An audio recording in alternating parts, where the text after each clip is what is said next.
Good morning to everyone. Mincha B'ezrat Hashem is going to be 7:40.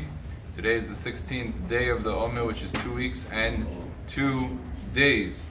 We have with us Harav Betzalel Ratzabi, who has a kollel in Eretz Yisrael, where there's a lot of Sfaradim learning, one of the biggest kollelim, and anybody that's able to support him as well. He's been in connection with the army, a lot to do with Zaka, and a lot to do with the bodies and the corpses and helping out the army in that sense. Anybody that's able to help him, tavo alav beracha, to bring support to the Talmidei Chachamim, to the Torah, and to Eretz Yisrael.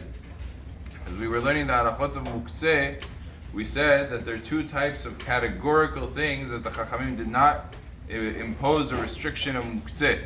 The first category we said is Sfarim, all the various books. The second category we said is Ochalim, foods. Foods are not in the category of Muktze, meaning to say I'm allowed to move it from one place to another place, even if there's no purpose. Shelo letzorech kelal, even if there's no reason to move it. That's true when you're talking about edible foods. When you're talking about inedible foods, the halacha changes. Inedible foods, even though they could eventually become edible, are muktze on Shabbat. So perfect example of this would be flour. If you have flour that you make bread out of, flour as it is not edible. You don't eat flour. Once you mix it with water, you make it into dough, you turn it into bread, of course it becomes edible. But as it stands, it's not edible. Therefore, flour is muktze on Shabbat. It's not able to be handled because it serves no purpose. That is, its intended purpose is not able to be used on Shabbat. So that has the status of muktze. Shulchan Aruch talks about meat.